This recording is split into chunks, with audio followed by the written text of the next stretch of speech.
qu'on part de ça? Yes. Good. Bon, bien, bienvenue à ce deuxième épisode. On a officiellement un nom maintenant, hein, on est le Spot. Donc, bienvenue à ce deuxième épisode du Spot. Et cette semaine, on reçoit Jonathan Roy d'H4Géo, qui va en fait devenir un collaborateur là, assidu du podcast. Là. Je pense que oui. C'est le plan. Et donc, c'est ça, cette semaine, dans le fond, on va parler de drones et de géomatique. En fait, H4Géo, c'est une entreprise spécialisée en acquisition de données par drone. Ouais. Yes, ouais. Dans le fond, tu veux-tu un peu nous parler de qu'est-ce que vous faites chez H4Géo? Quel genre de données qu'est-ce que vous faites en général, là? Je peux peut-être commencer du début. Nous, toi et moi, on s'est rencontrés, ça fait quand même un petit bout de temps, à l'école de drone, en fait. Exactement. Je pense qu'on a eu un peu la même idée au même moment, c'est-à-dire faire de l'acquisition de données par drone au profit de la géomatique et non devenir des photographes professionnels ou cinéastes professionnels par drone. C'était quoi? C'était en 2014 à peu près? Est-ce que ça ferait 6 ans? Ouais, je pense ça se peut très bien. Fait qu'on est allé à la même école de drone, mais l'idée m'est venue, j'étais encore sur les bancs d'école. En fait, ça fait longtemps que je fais de la géomatique, parce que moi, j'ai commencé en urbanisme. Mm-hmm. Puis, j'ai gradué en urbanisme, ça fait 14 ans, je pense, 12-14 ans. Puis, personnellement, j'étais très... l'urbanisme, c'est large, comme la géomatique, finalement. Ouais. Donc, personnellement très axé sur tout ce qui est le technique, tout ce qui est traitement des données, design urbain même, mais j'ai beaucoup poussé mes qualités de géographe et de géomaticien. Donc, dans les équipes, c'est toujours moi qui faisais la géomatique. Puis, quand je suis tombé sur le marché de l'emploi, j'étais responsable d'un service d'urbanisme sur la Rive-Sud. OK. Un petit bled là, qui s'appelle Armstown. Okay. Puis là, à cette époque-là, urbanisme ou géomatique aussi? En urbanisme, mais c'était moi qui étais responsable de toute la gestion de la base de données géospatiale de la ville. Okay. Puis je l'ai poussé à un autre niveau. Okay. Parce que dans les petites municipalités, on revenait quand même de loin. Là, puis on parle quand même d'il y a comme, ça fait 12 ans. Ouais, ça fait 12 ans. Donc on revenait de loin. Donc, moi, ce que j'ai fait, c'est que j'ai finalement tout numérisé les données de la municipalité sur ArcGIS.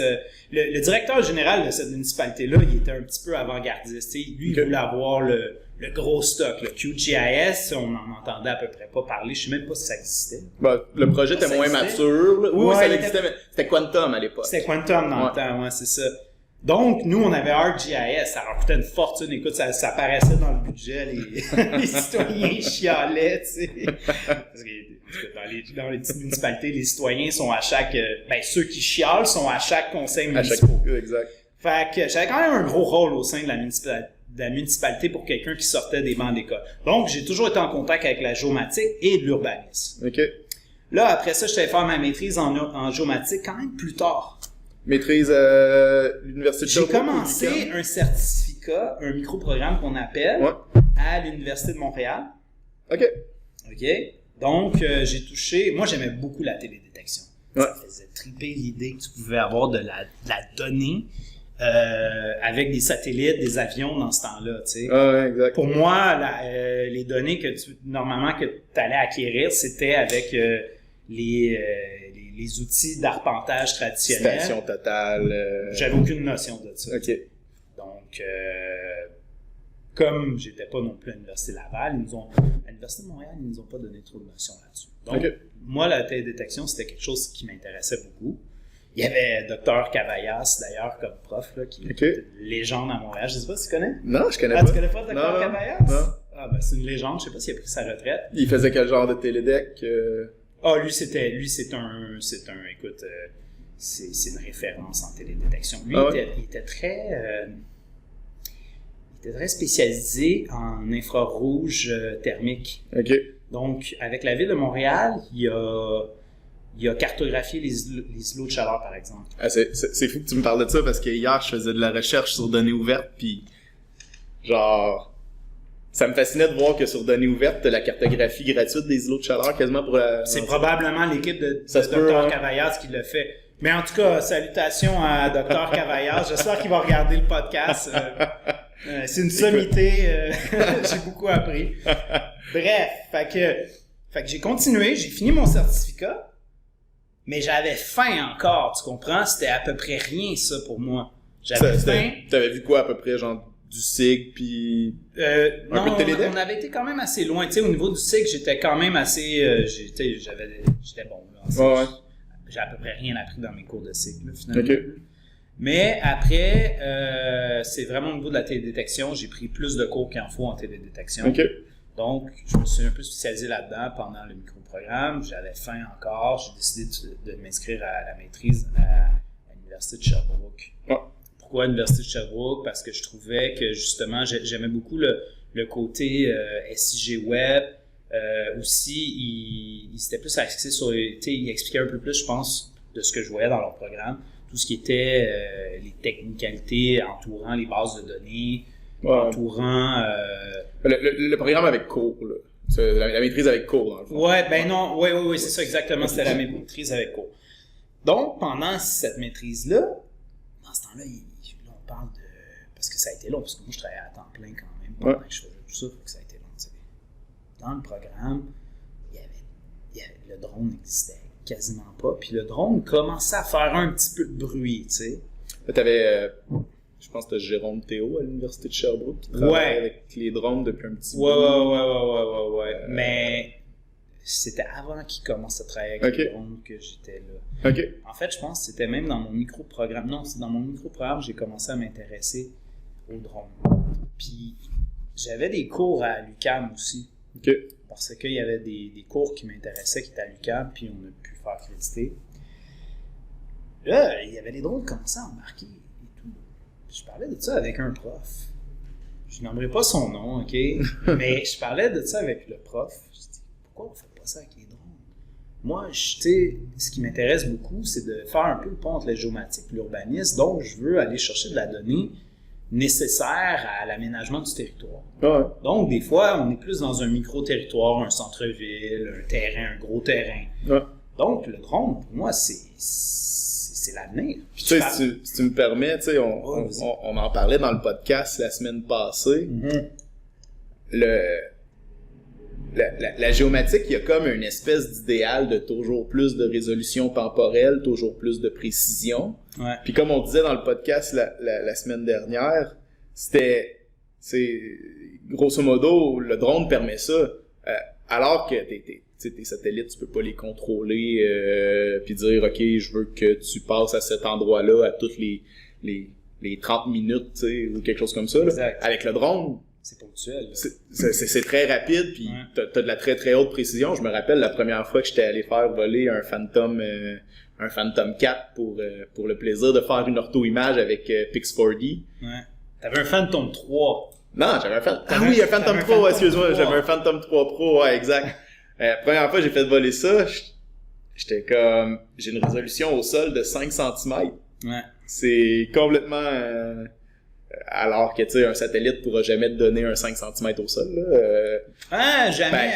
Ils ont... non, ils peuvent pas. Ils ont pas le droit. Légalement, légalement, il y a une... Légalement, ils ont pas le droit de... OK, ouais. Je pense que c'est 50 cm au sol. En civil, là. Ouais, en militaire, c'est autre chose. Ouais, c'est ça. À ça. Oh, oui. Ouais, donc c'est ça. Donc, je parlais avec ce prof-là, puis j'ai expliqué exactement ce que tu viens de me dire, finalement. Tu sais, pour moi, c'était logique. Même à cette époque-là, c'était logique. Donc, lui, il était là, ben non, ça tremble trop, ça n'a pas la stabilité d'un avion. Ben là, moi, je pensais pas à ça pour dire, ben là, arrête, il y a un gimbal. Ouais, exact. La fameuse gimbal. Mais je le trouvais négatif. Je trouvais qu'il y avait un ton un peu négatif. J'étais comme, En anglais, on appelle ça un hater, là. fait en tout cas, bref, je suis quand même allé m'inscrire à l'école de pilotage de drone. Ouais. Tu sais, à cette époque-là, dans ma tête, à moi, t'apprenais à piloter un drone comme t'apprends à piloter un avion, c'est-à-dire les techniques de vol. Pour moi, tu sais, il y avait un défi là-dedans. Et là, c'est là que t'as vu que le GPS, l'altimètre fait toute la job pour toi. Les outils de navigation. Les outils de navigation, mais d'après moi, c'est surtout là que t'as vu le fameux COAS puis que t'as compris que ta job, ça serait plus de remplir de la paperasse avant de faire voler des drones. Là. Exactement. Ouais. C'est exactement ça. Puis c'est là que je t'ai rencontré. Ouais, exact. Fait qu'on a connecté. On était les deux seuls dans la classe géomaticien.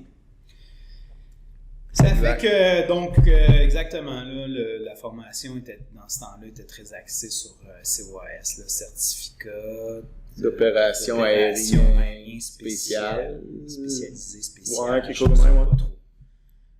Ce qui fait du sens, tu sais, je veux dire, dans un sens où est-ce que la sécurité prime avant tout. Avant même que tu saches piloter un drone, tu sais, il faut que tu puisses comprendre les espaces aériens, que tu rentres pas dans un avion, que tu voles pas au-dessus. Ouais, puis on les a, tu sais, je veux dire, on les a vus, là, les mauvais coups de droneux, ouais, ils sont spectaculaires, on peut même en voir sur YouTube. C'est ça, exact. Faites une recherche, vous allez voir. Exact, mais... J'en ai crashé des drones aussi, j'ai eu des accidents de drones, on peut en parler. Ouais, on va en parler plus tard. Là. Il y en a qui étaient assez spectaculaires, là. Ouais. Mais j'ai blessé personne, puis j'ai fait ça en sécurité quand j'ai fait les vols. C'est pourquoi que justement, j'ai blessé personne, puis j'ai pas brisé rien. Ouais, exact. Par mon drone. Ouais, donc c'est ça. Donc, on a appris, un peu à piloter quand même en mode manuel, là, qui était dans le fond en mode sans être assisté par le GPS. C'était l'hiver, on faisait ça dans un gymnase. On faisait ça dans un gymnase en hiver. C'était cool quand même. Ouais, c'était le fun. C'est ça. Dans ce temps-là, les écoles de drones, ils poussaient là, comme des champignons. Maintenant, je pense que les formations en ligne ont pas mal pris le dessus. Ouais. Puis aussi, fait que donc, on a fini le cours. Là, moi, j'étais prêt, tu sais. Là, t'étais pas encore en affaires. Là, t'étais... Non, j'étais pas encore en affaires. Je travaillais pour une grosse compagnie de télécom. OK. Puis, moi, je voulais sortir de là, tu sais. C'était ça mon but. J'ai l'esprit entrepreneur. Mon père est entrepreneur. J'ai toujours voulu être mon propre boss. Ah. L'idée, c'est même pas une idée de faire de l'argent. T'as personne à convaincre autour de la table. Être entrepreneur, c'est ça. Mais au final, t'as quand même un boss, c'est tes clients. Tout à fait. Sauf que je trouve que j'ai toujours trouvé qu'il y avait une différence entre remplir des mandats qu'un boss te donne. Puis j'avais un boss dans ce temps-là. C'était vraiment quelqu'un, tu étais où? C'était pas un leader. Ouais. Moi, je voulais être un leader. Ouais, je comprends. Puis je voulais être un leader dans ce que je fais aussi. Puis un peu, tu sais, comme, j'imagine si t'étais sur, t'avais une volonté d'innover puis d'avant-garde, quand même. Tout à fait. Je trouvais ça passionnant. Ben ouais, exact. En fait, dans mon livre à moi, la vie idéale, c'était de gagner sa vie avec quelque chose qui te passionne. Ouais, l'argent va venir. L'argent va venir. De toute façon, j'ai toujours été débrouillard, je suis hyper actif. L'argent, j'en manquerai pas parce que si je suis dans un créneau que je fais pas d'argent, t'inquiète, je vais trouver quelque chose. Exact. OK? Bon, bref. Fait que c'est ça. Fait que je sors avec le diplôme en poche, je pars ma compagnie, H4G Géomatique ou H4G Géomatique. C'est pas ton code postal? Ouais, c'est ça. Moi, je viens de Verdun, tu sais. Puis je suis fier de venir de Verdun. En fait, j'ai grandi sur la Rive-Sud, mais ça fait la moitié de ma vie, je l'ai passé à Verdun. D'ailleurs, d'où vient la bière qu'on boit ce soir? Ah, pas Verdun, mais à côté, là, la bière Messorem, selon moi, c'est une des meilleures microbrasseries du Québec. La Messorem. Vous irez voir ça. On n'est pas commandité, là. Mais... Non, mais quand même, on peut dire que leur New England c'est de la qualité. On peut voir la couleur, c'est ça. Exact. Donc ça, c'est à côté de Verdun. Puis, en tout cas, on cherchait un nom. Puis on s'est dit Ellie for Geomatics H4G. OK, cool. Ah, OK, ouais, c'est cool. Un peu un anglicisme, mais bon, on trouvait que ça sonnait bien. Donc, j'ai parti ça. Il y avait quasiment personne qui faisait du drone à cette époque-là. Mais en même temps, si je peux me permettre, c'était quand même... Là, je sais pas comment la réglementation a évolué, puis peut-être que tu m'en parleras plus tard, mais c'était tellement un pain de faire voler un drone à l'époque. C'était l'enfer. Puis tu pouvais pas donner une date précise à ton client. Exact. Le client t'appelait, il te disait ouais, j'ai besoin de faire voler un drone, tu sais, pour l'automne, whatever. Là, tu étais comme OK, mais l'approbation prend 30 jours ouvrables. Exact. Puis... Des fois, il le dépassait. Puis des fois, il le dépassait. Tu sais, ton été, c'est 3 mois. Exact. Puis il y a des mandats en été parce qu'il n'y a pas de neige. Puis là, ton COS, il prend quasiment les 2-3 mois au complet. Une chance que j'avais, quand je suis parti de la compagnie Télécom, ils m'ont donné des mandats. Je faisais de la cartographie pour eux. OK. Puis je faisais aussi de l'urbanisme pour eux, parce que j'ai un background d'urbanisme. Ouais. Donc, une chance que eux, ils m'ont donné des mandats parce que je travaillais, puis je faisais du démarchage, j'allais voir des compagnies, des carrières, des mines, etc. Parce que au début, c'était ça. Fait que ça, dans le fond, ça te permettait... Dans le fond, ça te permettait de faire rentrer de l'argent puis de manger pendant que tu développais ton produit, Tout à fait. ton produit fort, finalement. C'est ça, exactement. Ouais. Donc, à partir de là, j'ai commencé à rentrer des contrats avant même d'avoir fini mon plan d'affaires. OK. Je rentrais des contrats avec des compagnies des carrières, puis aussi avec des compagnies d'urbanisme un peu, où est-ce que, tu sais, je leur saisissais de la donnée pour pouvoir... Parce qu'on parlait le même langage, puis je connaissais beaucoup de monde en urbanisme. Vraiment le même langage. Donc, à partir de là, c'est ce que j'ai fait. J'ai commencé à avoir des contrats. Les COAS ne rentraient pas, mais ils ont fini par rentrer quand même. Puis aussi, j'ai toujours été fan de tout ce qui est nouvelle technologie. Il y avait le scan, puis ce que j'aimais beaucoup faire, c'était coupler plusieurs données. Ouais. Que ce soit avec la station totale, tu sais, par exemple, je fais des vols par photogrammétrie, stéréoappariement, puis je vais chercher une topo où est-ce que j'ai un sol à nu, mais que j'ai un petit spot où est-ce que j'ai des arbres, ben j'allais remplir dans le fond ce petit spot-là avec la station totale. Okay. Donc, tu sais, je me prenais un maillage de points, je créais un modèle numérique de terrain, puis je joignais les deux. Ça, j'ai toujours trippé faire ça. T'sais. Mais parce que là, t'es en photogrammétrie, dans le fond. Ouais, là, ça a commencé en photogrammétrie. Fait que tu sais, tu peux pas avoir un... Tu peux pas aller chercher ton sol à nu si t'as des arbres. Exact. Puis, il y a du monde qui pense que s'il y a pas de feuilles dans les arbres, ça va être plus simple. Bonne chance. Ouais, c'est ça. Hein, bonne chance. Parce que tes branches bougent. J'ai jamais vu un modèle photogrammétrique avec des arbres où est-ce que tu avais le sol. Là. C'est ça. Modèle numérique de surface, là, mais t'es pas dans le modèle numérique de terrain. Là. Exactement. Ouais. Parce que tes branches, ils bougent. Ouais, exact. C'est pas juste une question que tu vois ou tu vois pas le sol. Les branches bougent. Donc, il y a plein d'erreurs dans le stéréo apparemment. Mm-hmm. Puis c'est la même chose quand essayer d'avoir un ortho, ça se fait quand même bien, là, mais essayer d'avoir un beau nuage de points puis un beau modèle numérique de surface, même quand il y a des arbres, essaye de voler quand il n'y a pas de vent. C'est mieux. OK. Parce que comme ça bouge, ben c'est ça. Les points communs sont durs à trouver. Ouais. Donc, fait que c'est ça. Fait que là, j'ai commencé à intégrer du lidar. Des données. Tu sais, je louais les lidars à des fournisseurs américains, canadiens. Fait que là, tu faisais du lidar aéroporté. Ouais, j'ai fait quand même un peu de lidar, un peu pas mal, là, de lidar aéroporté. OK. Ta compagnie d'assurance devait triper quand tu faisais du lidar aéroporté? Ben, ça coûte cher. Ça coûte cher c'est ça, parce que tu traînes un capteur de entre 80 et 150 000 $, dépendamment celui que tu veux, sur un drone de 10 000 $. Tu sais. Exact. Donc, il faut que tu aies des bonnes assurances. Les assurances, ça coûte une fortune. Ouais, c'est ça. Et puis, en plus, fallait que tu les trouves, là, parce que c'était vraiment pas tout le monde qui voulait assurer du drone à l'époque. Là. C'était des compagnies très, très spécialisées. Là. Je sais pas comment le marché a évolué par rapport à ça. Il y en a un peu plus. Ouais. Au niveau des assurances, prépare-toi un budget pour tes assurances. Exact, ouais, c'est ça. Question comme ça. Une fois que tu as payé le drone, que tu as payé tes assurances, que tu as payé tes capteurs, etc., comment ça se compare avec du vol par hélicoptère ou par avec du vol par avion en termes de coûts? Est-ce que tu sauves vraiment, vraiment beaucoup de coûts à aller? Parce que, je veux dire, un vol de drone, ça doit pas être donné quand même si t'es pas en avion. Là. Ouais. C'est une bonne question parce que des fois, ça vaut plus la peine de le faire par hélicoptère ou par avion, même au niveau du lidar. Ouais. Donc, le drone, c'est quand même plus micro. Là. Ouais, c'est ça. C'est plus, des fois, une question d'opportunité parce que j'ai un partenariat avec une compagnie qui s'appelle Air Photomax. OK. Où est-ce qu'on a commencé à faire des tests, plusieurs tests finalement, là, photogrammétrie par avion. C'est drôle parce que les premiers vols de tests qu'on a fait, on n'avait pas encore fait notre bras, là, puis notre pod qu'on appelle, là, que tu mets sur l'avion qui doit être homologué. Bref, on a fait des recherches, on est en train de développer de quoi.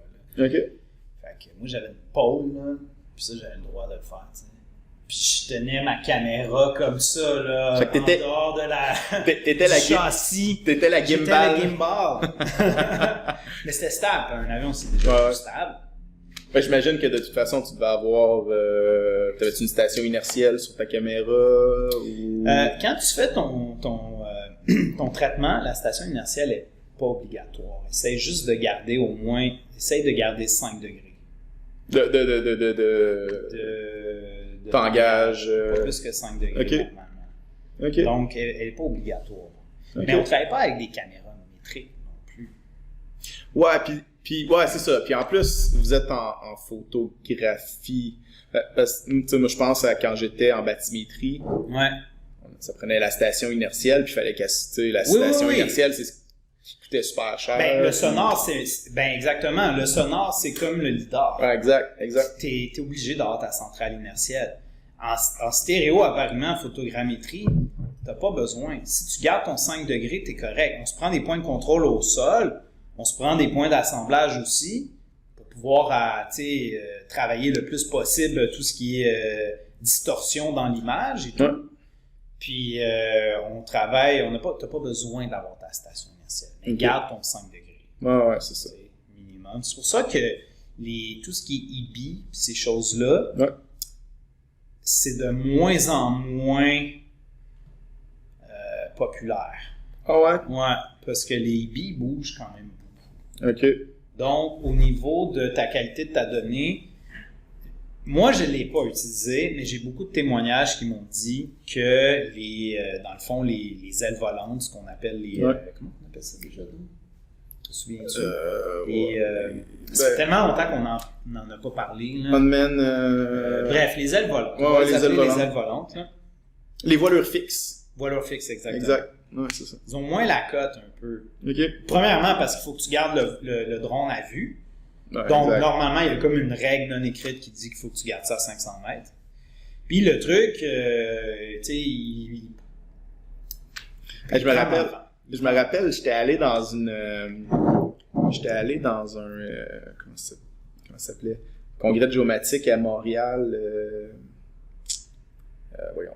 Géomatique Montréal, je pense, c'est ça, le gros congrès de géomatique à Montréal? Ouais, je pense qu'il y avait eu ça. Puis, il y avait un gars, tu sais, qui parlait des IBI, genre, pis tout. Puis, il présentait... Tu pouvais avoir une constellation d'IBI, genre, tu sais, quand il avait travaillé, là, pour que tu déploies, là, comme 8 drones en même temps, qui vont, comme, tu sais, vraiment une constellation, là, de drones, là, qui allaient faire tes relevés, pis tout. Okay. Là, j'étais comme, wow, c'est donc ben, tu sais, vraiment beau, là, c'est cool. Ça, l'inconvénient, c'était illégal. C'est ça, c'était pas le droit. T'as pas le droit. C'est ça, j'allais dire. Exact. T'as pas le droit de faire voler plein de drones en même temps. C'est ça. Ça te prend un permis, là. Vraiment. COS. Les COS existent encore. Ouais, c'est ça, exact. Mais les règlements ont changé depuis juillet 2019, 2018 ou juin 2019. Parce que là, maintenant, là, un drone, t'as une plaque d'immatriculation sur ton drone. Pas juste ça, il faut que t'aies un permis aussi. OK, fait que t'as ton permis de conduire un peu comme un permis de conduire. Comme un permis de conduire.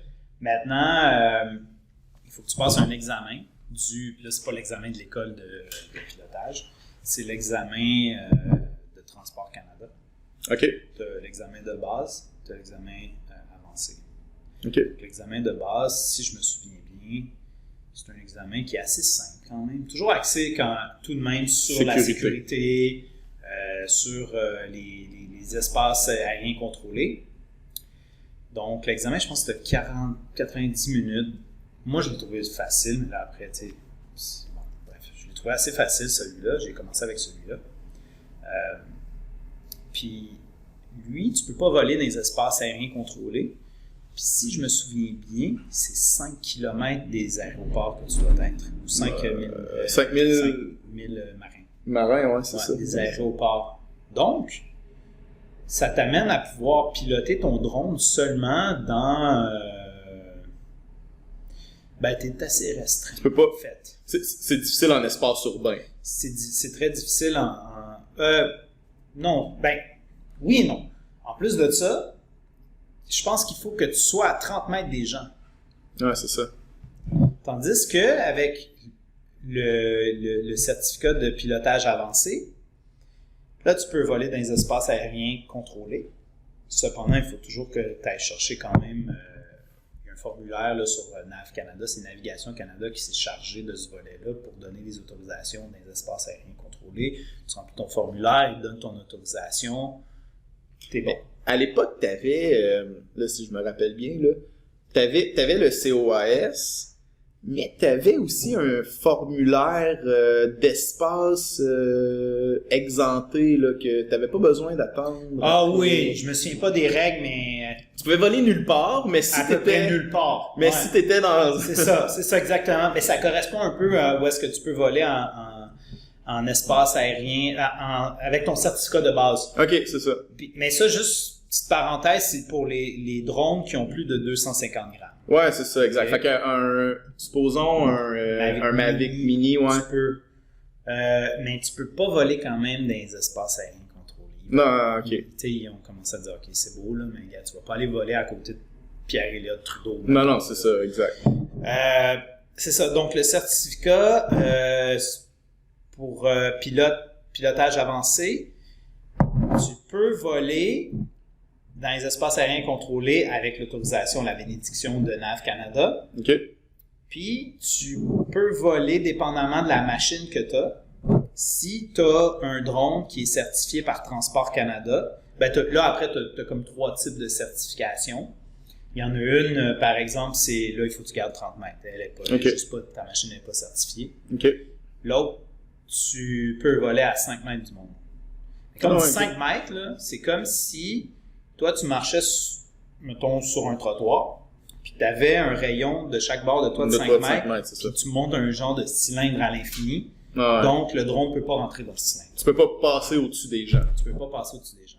Mais ça ouvre quand même beaucoup de portes. Parce que 5 mètres, 5 mètres, c'est, je veux dire, je peux faire de l'urbain, je vole au-dessus des bâtiments, il faut que j'aille... Cependant, maintenant, il faut que tu consultes les villes. Mais qu'est-ce qu'il y en est pour les routes? Parce qu'à l'époque... T'as le droit. Pour vrai? T'as le droit. Parce qu'à l'époque, je me rappelle avoir soumis un COAS, je traversais une route, c'était, tu bloques la route, tu mets genre un signaleur, puis comme... non, maintenant, tu peux. Okay. Tu peux. En fait, les voitures sont pas considérées comme si c'était des gens.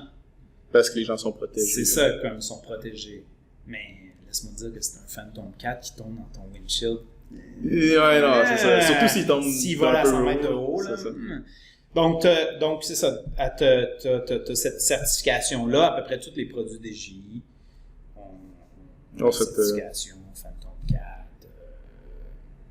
Matrice. Ouais, c'est ça. Ils sont tous comme pas mal...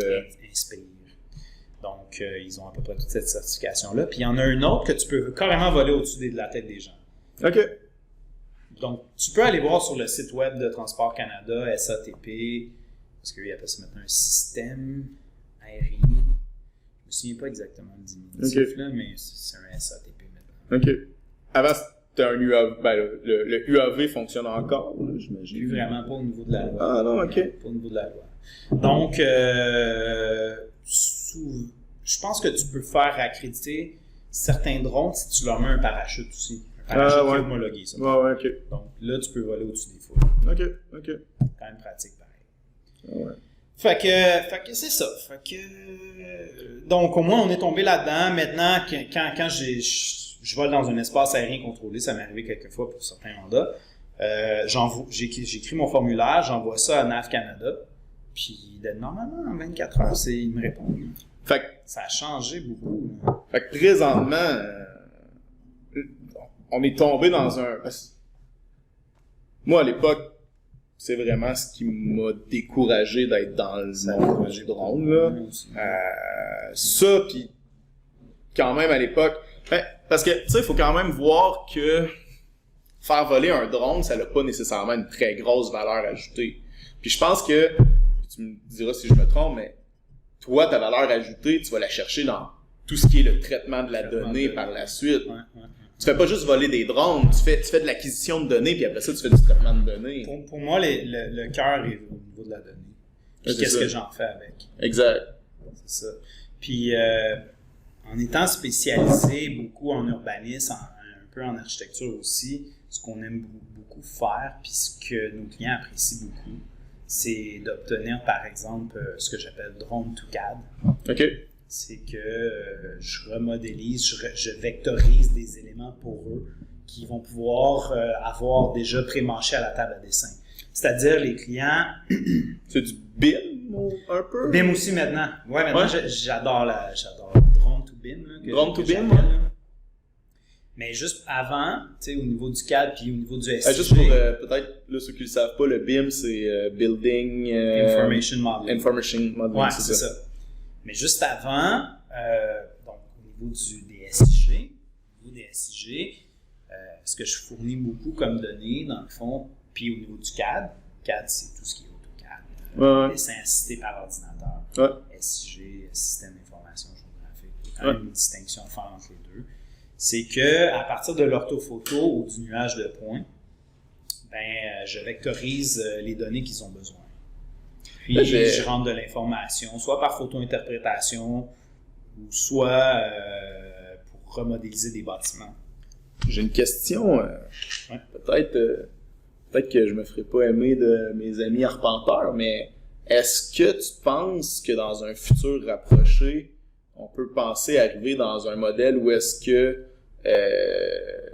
le drone permettrait de faire du certificat de localisation en masse? Supposons de la rénovation cadastrale de masse avec des drones, c'est-tu quelque chose qui serait possible? De plus en plus, je travaille avec des arpenteurs géomètres. Ouais. Où est-ce que je leur fournis de la donnée qu'ils utilisent pour leur certificat de localisation? Par exemple. C'est juste que, tu sais, l'arpenteur géomètre, il y a la loi sur les arpenteurs géomètres, puis ils ont aussi tout le caractère foncier, en fait. Donc, eux, ils se chargent d'interpréter le cadastre, les cours d'eau, etc. Ouais, ça c'est... Si, mettons, on enlève ce côté-là, tu veux dire plus garder le volet arpentage, dans le fond? Tu sais, l'aspect technique, là, d'aller chercher des... Technique géomatique, tu veux dire, pas technique foncier. Non, c'est ça, tu sais, comme tout l'aspect, là, de dire, on va chercher les bornes du terrain, tu sais, la position de ton lot. C'est pas quelque chose que... Non? Le drone arrive à une précision centimétrique, tu sais, avec certaines techniques, comme par exemple des points de contrôle ou en post-traitement, si tu as une antenne, dans le fond, biphase là, sur ton drone, puis que tu peux coupler avec une base qui est sur un point connu, ou même en PPK, ou même avec des bases permanentes. Là, de plus en plus, t'as des bases cellulaires un peu partout dans le sud du Québec. Ça, c'est RTK, là. C'est RTK sur des bases permanentes, communication par cellulaire. Ça, c'est RTK, pas PPK. Ouais, ça, c'est RTK, mais PPK, tu peux aller, dans le fond, télécharger les données des bases, soit de ta base que tu as mis toi-même, ou soit une base permanente, le fichier INEX. Tu peux coupler ta donnée d'observation des satellites, puis après ça, géotaguer le centre de ton image, puis obtenir une précision centimétrique. Mais au niveau des bandes, une bande, c'est dur à voir. Si tu veux vraiment savoir où est-ce que ta borne, elle est, puis tu peux utiliser le lidar, mais la station totale, tu peux aller chercher une précision millimétrique. Puis aussi l'autre chose, c'est que quand tu scannes un terrain avec un bâtiment dessus, Ben, des fois, c'est difficile d'aller chercher parce que dans le fond, l'empreinte du bâtiment au sol, ça va être ta fondation ou c'est plus ton revêtement extérieur. Puis tu vois le toit. Mais des fois, c'est dur à aller voir. Mais avec un modèle stéréoscopique, par exemple, tu peux. Dans le sens où est-ce que si t'as ton... Tu pourrais, mais c'est parce que t'as pas la certitude que tu vas pouvoir. Est-ce qu'il y a des branches, etc. Donc, pour l'instant, ça peut complémenter, c'est complémentaire, c'est très, très complémentaire, puis je travaille de plus en plus avec des arpenteurs géomètres. On a même fait de l'arpentage de construction avec des données faites par photogrammétrie. Ouais. Puis qui ont très bien sorti. Parce que, tu sais, avec le temps, on a réussi à perfectionner, dans le fond, nos techniques qui nous amènent à obtenir des nuages de points très, très, très clean. Ben, le drone en construction, moi, je vois vraiment un intérêt majeur, là. Ouais. Je fais juste penser à quand je travaillais à Lac Mégantic, que on faisait de l'excavation pour la décontamination des sols, puis c'était l'arpenteur qui passait dans le fond puis qui prenait les coins de fosse, là. Ouais. Avoir eu un drone, là, ça aurait pas été compliqué, là. À la fin de chaque journée, là, voici où tu traites tes données, tu piques tes points que tu as besoin dans ton nuage de points ou même sur ton orthophoto. Exact. T'as une précision, efficace, t'as une précision encore plus grande, là. Très bonne précision. Exact. Tu mets des points de contrôle permanents ou semi-permanents, puis let's go, là. Ouais, exact. À chaque jour, tu scannes, puis tu suis ton évolution. Ça, tu peux intégrer ça justement dans le BIM, tu comprends? Non, exact. C'est que tu peux intégrer cette donnée-là qui va être partagée sur une espèce de table de concertation BIM. Puis est-ce que ça, c'est-tu quelque chose que tu vois présentement comme application? Je vois, mais pas beaucoup. Tu sais, juste le BIM en tant que tel, ça commence au Québec. OK. Donc, on utilise des logiciels où est-ce qu'on va s'insérer dans une optique BIM. OK. J'ai fait des scans par scanner parce que, tu sais, on travaille avec beaucoup de technologies. Tu sais, on est une compagnie de géomatique. Oui, on est spécialisé dans les drones, mais on est spécialisé aussi dans le scan. Ouais, c'est ça. Parce que... parce que d'ailleurs, c'est une question que j'avais, puis en tout cas, peut-être que je sors du coq à l'âne, mais sur tes drones, principalement des capteurs de photogrammétrie puis de lidar, mais est-ce que tu fais de l'infrarouge thermique ou... J'en ai pas fait beaucoup parce que le marché m'a pas amené là. Non? OK. Il m'a pas amené là. Pourtant, quand j'étais sur les bancs d'école, c'était ça qui me passionnait. La télédétection, comme on parlait tantôt, là, c'est ça. Moi, je suis sorti de là au niveau académique spécialisé sur l'infrarouge puis sur le multispectral. Parce que, tu sais, tantôt on parlait du IBI, là. Ouais. Mais un des produits forts de cette compagnie-là, c'était leur fameux capteur Sequoia, là. Ouais, puis je pense que ça fait une bonne job, le IBI, avec justement... de l'agriculture de précision qu'on appelle. Parce que le Sequoia, dans le fond, juste pour expliquer, c'est un capteur Red Edge. Red Edge. Il y a le Red Edge puis il y a le Sequoia. Il y a deux modèles de capteurs. Le Sequoia, t'avais pas comme Lui, il y en avait 4 bandes. Mais t'avais tes specs pour... Dans le fond, l'idée du Sequoia, j'avais l'impression, c'était de faire un NDVI. Oui, tu fais des NDVI avec ça. Oui, tout à fait. Tu as infrarouge proche. Puis t'as 3 bandes dans le visible. Vert rouge. Parce que NDVI, c'est rouge. Ouais, vert, je pense que lui, ben c'est ça. Edge. C'est RGB puis infrarouge proche. proche. Tandis que le Red Edge, lui, il y a une 5e bande, puis c'est le Red Edge. C'est celui qui est comme entre le rouge puis l'infrarouge thermique. L'infrarouge, c'est celui qui est l'infrarouge proche, non. Ni un ni l'autre ont l'infrarouge thermique. Mais...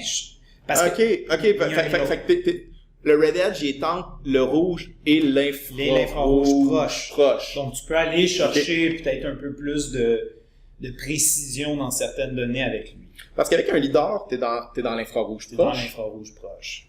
Ce qui permet au lidar, par exemple, d'être utile des fois sur des calculs de...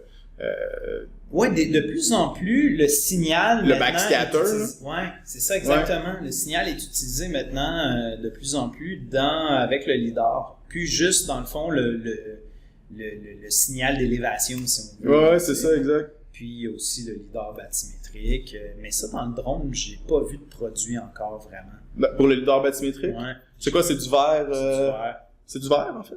C'est du vert. Ouais, ok. C'est du vert que c'est la bande verte. Ouais, c'est ça. Puis ça te permet, dans le fond, de faire de la 50 bathymétrie. Ouais, c'est ça, mais en eau claire. 50 mètres en eau claire? Ouais, c'est ça. Mais c'est quand même utilisé parce que c'est pratique. J'avais entendu dire, puis là, je sais pas, je confirme pas mes sources, là, mais j'avais entendu dire que l'armée américaine avait scanné toutes les berges, genre des États-Unis au lidar bathymétrique, pour établir où étaient les zones de débarquement potentielles. Je suis pas surpris. Fait ouais, c'est ça. C'est quoi, USGS?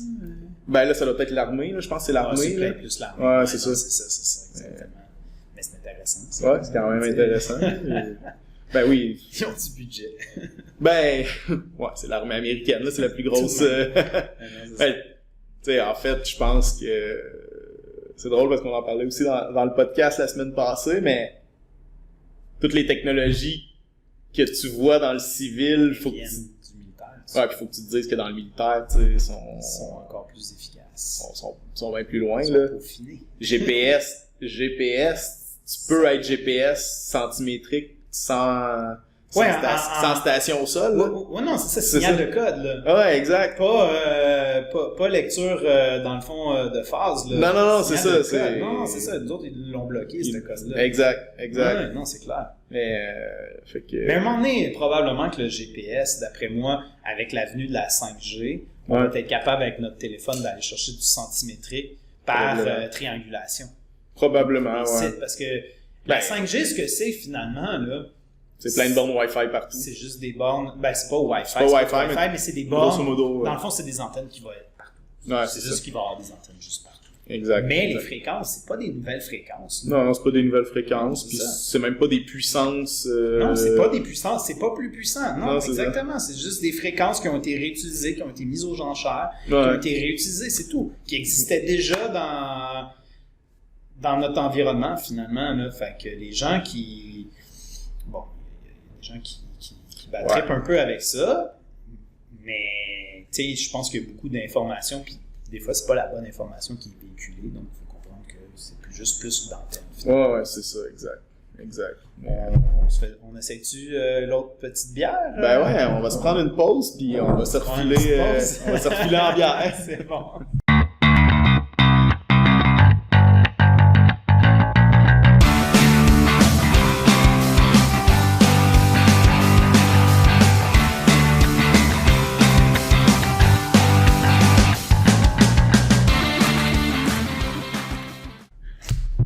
Fait que, comme on disait, on était rendu à parler de 5G avant la pause, là, mais... Je sais pas pourquoi on est allé sur ce terrain-là. Ouais, je sais pas. T'avais le goût que le podcast soit fréquenté par des complotistes, probablement.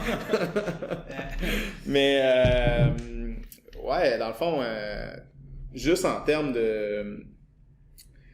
Tu sais, en termes d'application du drone... comme dans les comme dans ce qui s'en vient, là, technologies qui s'en viennent, puis dans les applications qui s'en viennent, qu'est-ce que tu vois, toi? Tu sais, là, on a parlé de BIM, on a parlé de modélisation 3D. On arrive-tu à un moment où est-ce que on va faire, je sais pas moi, du contrôle de rivière en continu avec des drones? Ben, c'est ce que je pense un peu. Ouais. Je pense un peu. Moi, je suis surtout spécialisé urbanisme, environnement, architecture. Mm-hmm. Parce que l'environnement va un peu avec l'urbanisme. J'ai fait plusieurs mandats avec des urbanistes où est-ce qu'on faisait des suivis, dans le fond, sur l'état des berges, que ce soit par photogrammétrie ou que ce soit par des banques d'images dans une géodatabase. Ça, on parle au niveau de l'environnement, là. Ouais, ben l'urbanisme touche l'environnement. L'urbanisme, l'environnement, ouais, c'est ça. C'est ça, exactement. Ils ont un rôle très actif là, dans la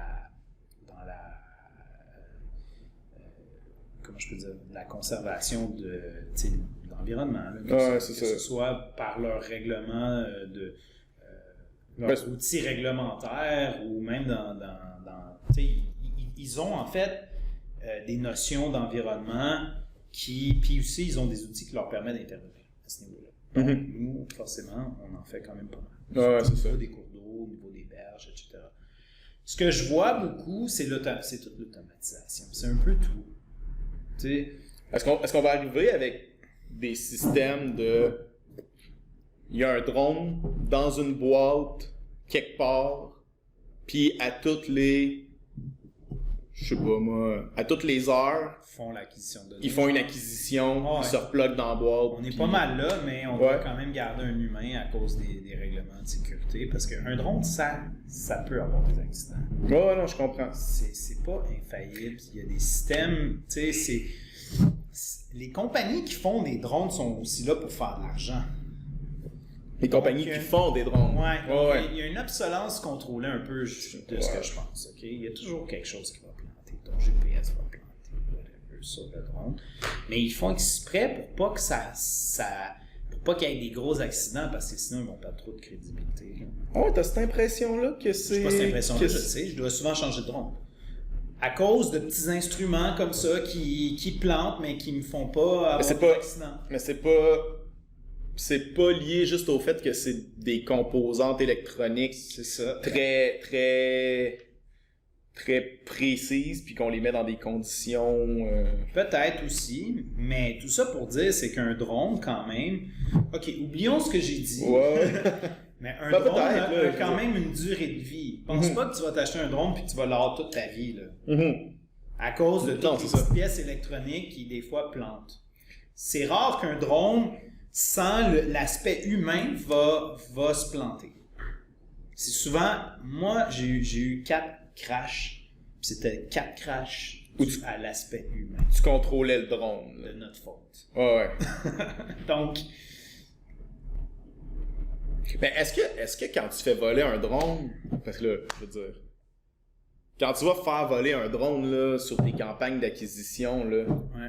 quand est-ce que tu dois contrôler ton drone? Parce qu'on s'entend, là, la majorité des par exemple, un logiciel de photogrammétrie comme Pix4D, Ouais. tu rentres ta campagne d'acquisition, le drone décolle, il fait ta campagne d'acquisition, il ratterrit, puis t'as pas touché à la manette, là, t'es là juste au cas où. Ouais. Là.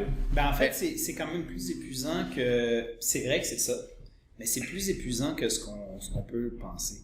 Parce que il faut vraiment que tu t'assures que ton vol, il soit bien planifié, puis qu'il manque pas un bout. Ça m'est arrivé qu'il manquait juste un petit bout gossant, puis que le client il avait besoin finalement. T'arrives à la maison, t'arrives au bureau, puis il te manque de la donnée à cet endroit-là. Ça m'est déjà arrivé.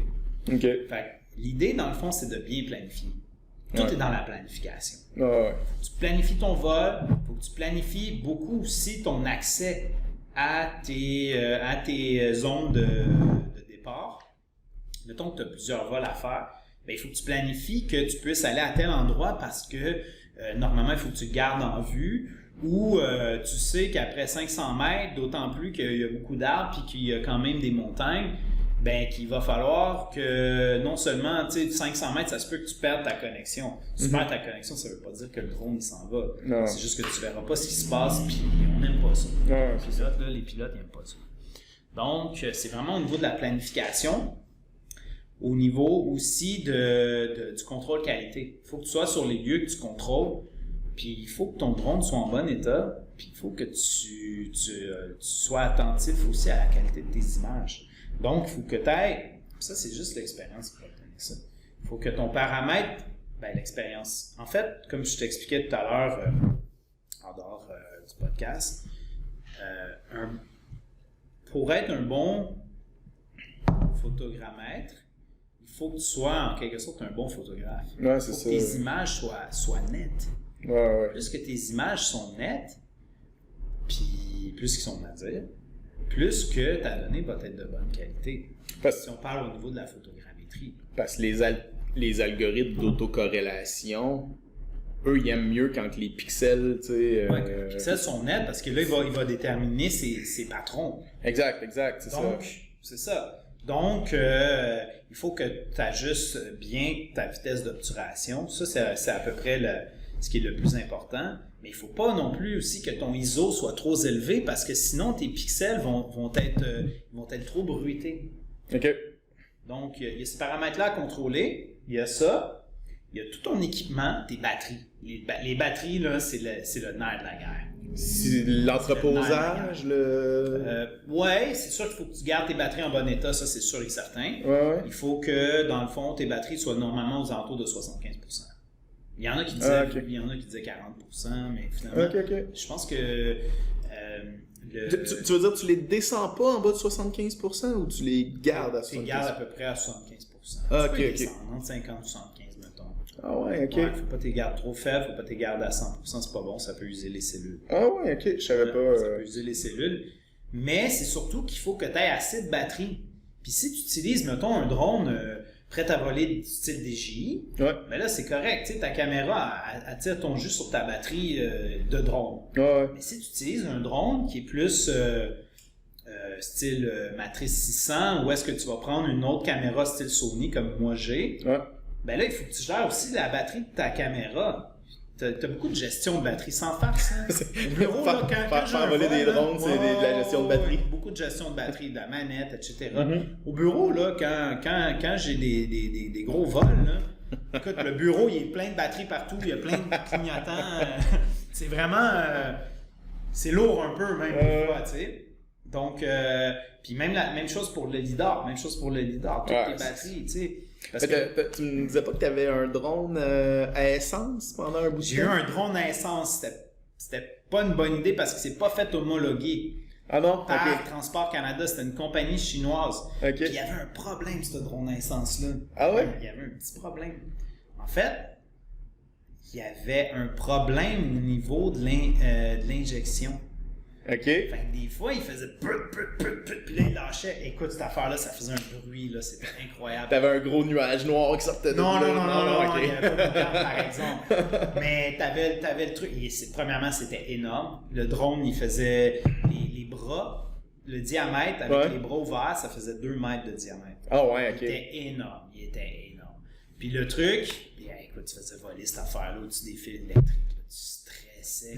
Mais j'avais une autonomie de 2 heures dessus. Je pouvais passer d'une job à l'autre sans rajouter de l'essence. Ah ouais, c'est juste qu'à un moment donné, il me faisait... comme je t'expliquais, on dirait qu'un moteur, il avait plus de puissance, puis il faisait ça comme ça, il vacillait dans les... ça faisait peur, cette affaire-là. Hey, mais... J'ai pas eu le choix. Je vais te poser une dernière question, puis je pense, tu sais, on va rapper le podcast après ça là-dessus, mais... Tu sais, comme... J'aimerais vraiment ça savoir, selon toi, dans quel domaine a le plus... Tu sais, supposons que tu partais ta business là, puis tu te disais, OK, je vais faire du drone. Pour quel domaine, genre? Tu ciblerais quel marché? La foresterie, l'urbanisme, C'est tout plausible. Maintenant, ouais, c'est tout plausible. Franchement, là, de plus en plus, il y a du monde qui voit la pertinence d'obtenir des données en géomatique par drone. Puis de toutes sortes. En fait, en ce moment, au niveau de la géomatique, ce qui est très populaire, c'est tout le deep learning. Tu sais, j'ai eu des mandats où est-ce qu'on est allé chercher de la donnée pour déceler, dans le fond, des chevreuils. Donc, vraiment, tous les domaines peuvent être possibles. Que ce soit foresterie, biologie, urbanisme, architecture. Tu sais, ce que j'ai pas dit tout à l'heure, là, dans le fond, c'est que j'ai commencé à scanner, on a commencé à scanner, dans le fond, de plus en plus de bâtiments avec le drone, où est-ce qu'on a remodélisé avec Revit, puis AutoCAD. Puis ça a donné des super bons résultats. Tu sais, précision centimétrique. C'est sûr qu'avec le scanner terrestre, on arrive à obtenir de la précision millimétrique. Là, on va pouvoir commencer à faire, mettons, des études de déformation, ce qu'on fait déjà. OK. Mais de plus en plus de domaines, que ce soit l'énergie... je sais que, tu sais, comme par exemple, il me semble que j'avais vu... Ils font de plus en plus de l'inspection de pipeline par drone. Ouais. En fait, encore une fois, ça revient à dire que le drone, c'est ce que tu fais avec tes données qui est important. Ouais, c'est ça, exact. Le drone, ce n'est qu'un outil. Tu sais, dans le fond, c'est une plateforme volante. Là. Après ça, tu mets ce que tu veux dessus. Tu mets ce que tu veux dessus. puis ce n'est qu'un outil. Faut pas penser que si tu vas à l'école de pilotage de drone, que tu vas devenir du jour au lendemain photographe, cinéaste ou arpenteur, géomètre, arpenteur, tout simplement. Tu sais faire voler un drone. C'est un outil, c'est pas parce que tu sais utiliser un marteau que tu deviens un charpentier menuisier. Ouais, exact. C'est la même chose pour le drone. Parce que tu sais, je voyais des trucs là un peu flasheux là, genre des drones avec des détecteurs de gaz pour cartographier des panaches de contamination aériens. Je voyais des drones... des particules aussi, détection de particules. Détection de particules. De plus en plus aussi, il y a du radar maintenant. Ouais, du radar, j'en ai vu, pour, par exemple, tout ce qui est mine. Pour les mines? Pour les mines. Là, on parle de radar... C'est des radars, c'est des espèces de... Ça pend avec des cordes, puis c'est une espèce de tuyau comme ça. Puis là, tu scannes en quelque sorte... Non, c'est pas un radar, c'est un magnétomètre. Un magnétomètre, pardon. Okay. Ouais. Donc, avec ça, tu es capable de déceler si... tu sais, comme n'importe quoi en télédétection, tu reçois un signal. Ouais, exact. Puis là, reste à toi d'analyser le signal. Exact. Le signal ne va pas te dire « Ah, t'as de l'or là ». Non, c'est ça. Il va te donner un signal, puis là, après ça, il va te falloir des gens qui sont spécialisés dans le domaine qui vont te dire « Ce signal-là, on a un échantillon, donc on est capable d'associer que c'est de l'or ». Mais en fait, là, ce qui s'en vient sur le drone, c'est tout ce qui a déjà ces satellites, puis que le drone nous permet d'avoir à plus haute résolution temporelle puis à plus haute résolution spatiale. Moi, c'est comme ça je le vois. Là. Entre autres. Mais ce qui serait intéressant, puis je l'attends encore, puis je voulais lancer un peu H4G vers ça, c'était tout ce qui était deep learning pour pouvoir modéliser rapidement, vectoriser rapidement. Mais t'as-tu vu le service, le QGIS, hein, que tu me parlais de ça? Ouais, écoute. Je l'ai vu, Pictera, là? Ouais, j'ai vu ça. Moi, j'ai vu Pictera comme par... Mais il n'y a pas juste Pictera, il y en a d'autres aussi. Ben, eux, ils ont un plugin dans QGIS. C'est payant, c'est pas... Non, c'est ça, mais en fait, puis grosso modo, ce que j'en comprends, c'est que faut que t'entraînes ton réseau neuronal, là. Ben oui. Fait que... C'est ça, faut que tu l'entraînes pour détecter. C'est ça, exact. Ce que tu recherches. De plus en plus aussi, il y a des marchés où est-ce qu'ils ont dans la caméra directement le module de deep learning. Ah, pour vrai? Ouais. Ah ouais. Fait, déjà, dans la caméra, tu sais, mettons, tu vois ton écran, puis t'as ton... Il t'identifie. Ton FPV, là, qu'on appelle, là, tu sais... First person view, là. Tel truc est là, tu sais. Ouais. Donc, de plus en plus, il y a ce genre de module qui est existant dans la caméra directement. Fait que selon toi, le marché du drone, ça va continuer. Ça va continuer. Ça va se démocratiser. Ça va se démocratiser, Démocratiser. De plus en plus de gens vont l'utiliser parce que c'est un outil. Il va y avoir de moins en moins de professionnels. Ah, moi, je suis un professionnel de drone. Non. Maintenant, tu sais, dans les compagnies, puis et tout. On va revenir à, t'es un arpenteur. C'est ça. T'as un drone. Mais tu utilises le drone. Exact. Ou tu peux nous utiliser, parce que nous, on est une firme spécialisée en urbanisme, géomatique, architecture. Mais reste quand même que, puis je pense que c'est ça le core de la discussion qu'on vient d'avoir, c'est tu peux pas penser avoir une licence de pilote de drone et devenir un géomaticien. Non. Il faut que tu saches interpréter ta donnée, gérer ta donnée, et même si les outils sont de plus en plus faciles à utiliser, là. C'est ça. Mais oui, les outils sont faciles à utiliser, comme quand on pense par exemple à Pix4D. Mais Pix4D, oui, ok, ça va te faire. Ben premièrement, tu sais, apprends c'est quoi les systèmes de référence, quoi. Oui, en effet. Ok, premièrement. Là. Puis avec Pix4D, oui, tu vas être capable de générer un nuage de points, une orthophoto. Mais tu vas faire quoi avec ton orthophoto, tu vas donner ça. C'est pas tout le monde qui sait utiliser une orthophoto ou un nuage de points. Tu sais, ce qui est intéressant, c'est le produit que tu vas sortir de là. Et c'est la vectorisation. Il se baisse. Puis à la limite, c'est là que l'expertise de mon entreprise peut rentrer en ligne de compte, c'est-à-dire les fameux portails web pour permettre aux gens la visualisation de la donnée. C'est pour ça que c'est ça exactement. C'est que Puis moi, ce que je pense, c'est que aussi un des avenirs, c'est de justement amener des plateformes de visualisation comme SDG, développeurs, et H4G peuvent faire ensemble, par exemple.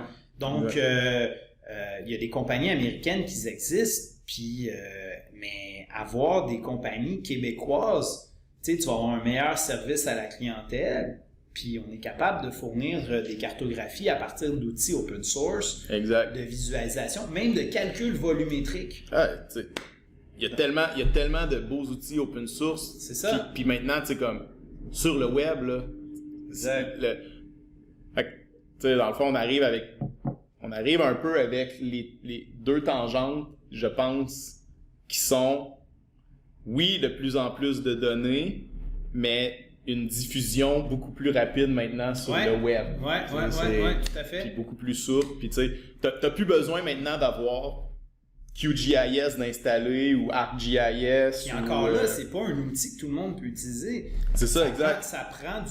C'est pas que les gens sont stupides pour utiliser ça, c'est juste que ça prend un peu de temps pour l'apprendre. Puis le temps, je veux dire, tout le monde manque de temps. Non, puis tu sais, je veux dire, quand même, on le sait, là, apprendre ArcGIS, apprendre QGIS, c'est un cours à l'université, là. Fait que tu peux pas demander... Ou à la technique, mais... Ça prend du temps, tu sais, il faut... Exact. Puis c'est souvent la bête noire, en plus, des géographes, les systèmes d'information géographique, là. Oui, il y a des géographes qui sont allergiques à ça. Ben oui, exact. Ça, c'est pas pour moi. Non, c'est ça, exact. Non, je sais. C'est normal. Fait que c'est normal, c'est pas si convivial que ça non plus. C'est ça, exactement. Puis, exact. Fait que, je pense que je rapperai le podcast là-dessus. On va finir avec ça. Je pense que ça... D'ailleurs, on pouvait quoi en deuxième... Ben là, c'est à toi de me le dire, c'était Rollbuck. Ah ouais, Rollbuck, une session. On reste dans les... New England IPA. New England IPA. Ouais, exact. C'est ce qui est populaire en ce moment, de ce que je peux comprendre. Ouais, c'est... on a des bonnes microbrasseries au Québec. Ouais, exact. Qui commencent à fournir des très bons produits. Ouais. Encourager les produits québécois. Ah ouais, c'est le commentaire éditorial de la semaine. Ouais, c'est ça. Merci bien, puis on se revoit la semaine prochaine pour un autre épisode de notre podcast. Bonne semaine.